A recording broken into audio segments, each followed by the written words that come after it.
NANI?! Nakapasok ako sa bahay ni Kuya!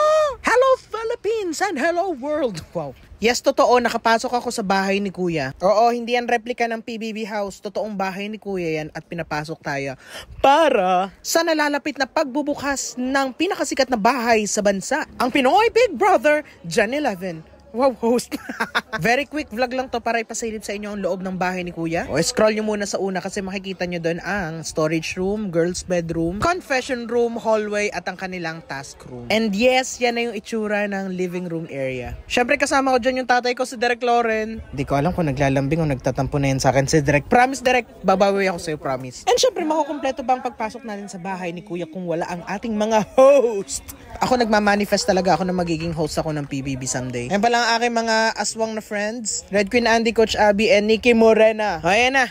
Ayan na! Ayan na! Si Robby pala muna ang unang lumabas dyan sa mga host. And Robby Domingo. And then si Enchong D. O Pak, saan ka dyan? Followed by our Kwanti na may lustrid na panty.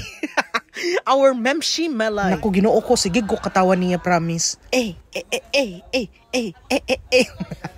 At syempre ang ating pinakamamahal na B, si Bianca. Ay, eto, may bagong bestie na Gen Z si Kuya. Ang ating magiging online bestie sa PBB House, si Alexa Ilacad. And sila ang magiging host natin sa Pinoy Big Brother Gen 11. O, makinig muna tayo ng mga question and answer. Alright, what can we expect? Where's the accent? What can we expect? Siyempre, every season we try to outmatch what we did the previous seasons. But gaya na sinabi ni Bianca, we just finished the 2 final castings. So sa totoo lang, prior to the final casting, we had a structure in mind. But ang kaganda kasi ng PBB, sobrang dynamic niya, na kapag nag-final casting kami, doon namin makikita parang hindi mag-working structure na to.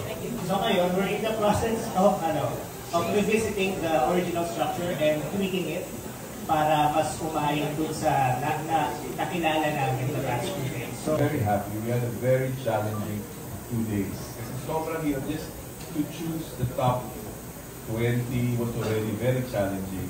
So muli na nga natin mapapanood ang Pinoy Big Brother simula July 15 to 19 para sa Star Hunt. And ang grand kick-off sa bahay ni Kuya starting on July 20. More pics and chuba ek on my IG. Alam mo na ba ang sasabihin mo pag nakasalubong mo si Kuya? Ito life hack para sa'yo. Kuya, stay na ako dito sa bahay mo ah.